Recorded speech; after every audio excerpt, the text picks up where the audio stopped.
Alright mga kapinsan, let's go! Eto, naisipan natin mga pinsan, magluto ng pansit bihon at kanton ngayon. Alam nyo mga pinsan kung bakit? My God, si Kapinsan Meta, kinaawaan tayo ngayong umaga. So, kultura nating mga Pilipino, mga pinsan, pag may celebration, birthday, mga ganyan talaga, one of the culture of the Filipino people, mga pinsan, is the pansit. And, of course, bihon, like that. So, make sure, huwag nating iibahin mga pinsan ang pagtawag ng ating pansit canton dahil violation kay kapinsan yung kaya. Alright? So, yan mga pinsan. Ito muna, inilagay na natin yung mga sangkap natin, isa-isayin natin. Ito yung baboy. Kaya focus natin ang baboy, medyo ano pa. Yan, yung baboy muna ang pinagambutan natin mga pinsan. Lagyan na natin ng paminta. Okay, yan, paminta. Medyo matagal kasi yung baboy na palambutan, kaya nilagyan na natin. Okay, yan mga pinsan. And then mayroon tayong nor, mga pinsan, yan. So, huwag natin palang nor. Alright, powder. And then of course, the chicharo, the carrots, mga pinsan, the onion, and then the garlic. Mayroon tayong hipon, mga pinsan. Yan. And then of course, the main ingredients niya is the pancit canton and the pancit bihon. Yan. Ito tayo, mga pinsan.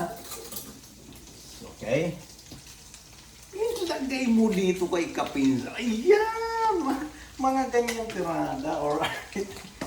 Okay, mga pinsan. Lagyan na natin ito ng nor. Alright, ganyan. Ayan. Para pampasarap lalo. And then, eto nga pala mga pinsan, may naalala tayo. Since mayroon na tayong ads, okay? Since mayroon na tayong ads, tayo'y lubos na nakikisuyo at nakikiusap kung maaari lang, kung hindi labag sa kalooban natin mga pinsan, lahat ng mga post videos natin mga pinsan, pakitapos, panoorin, and i-share natin mga pinsan, okay?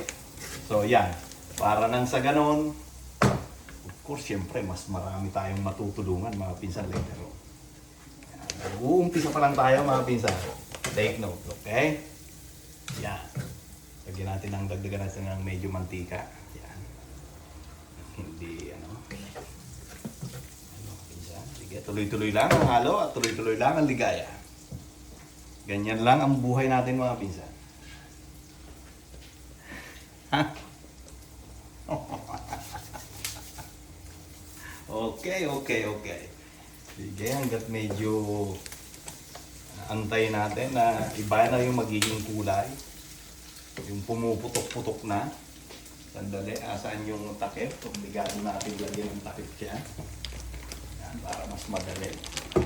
Gusto natin na ito, mga pinsan, yung na ito, yung umiba yung kulay, yung magpula ba? Yan.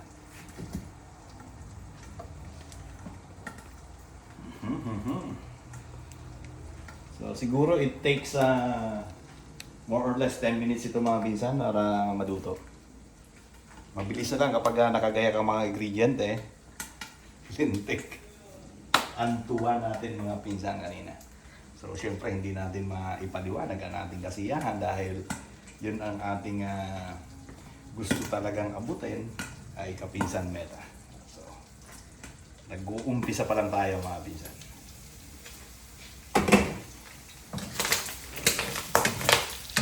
Lintik. Nagpuputukan. Okay, ingat lang kapinsan. Baka madali ka ng mantika. Okay?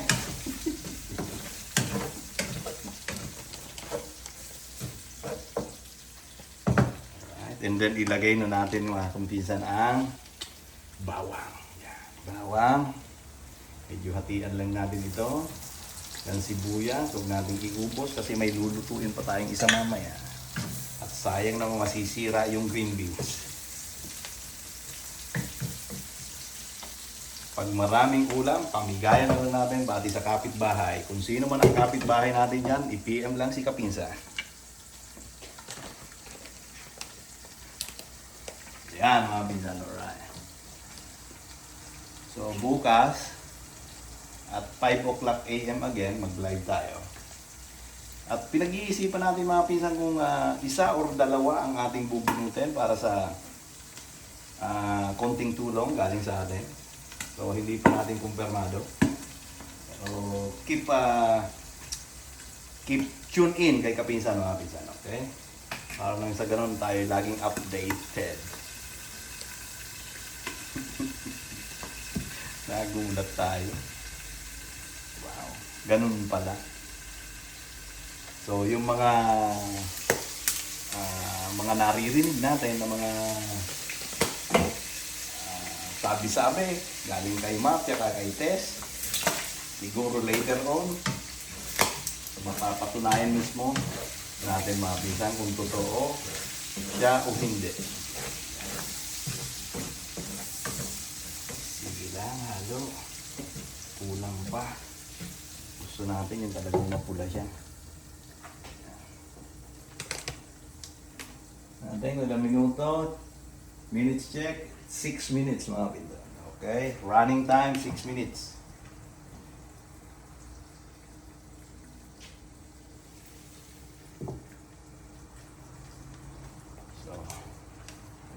Ito rito. And then of course,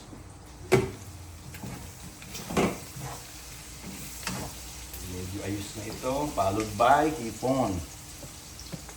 Hipon. Ito natin ang konting paminta yung hipon. At of course, lagyan natin, lagi tayo naglalagay ng konting asukal. Yan. Time check dito mga pinsan, about 12 o'clock, noon time. Okay, 10 minutes before 12 o'clock. Malapit na.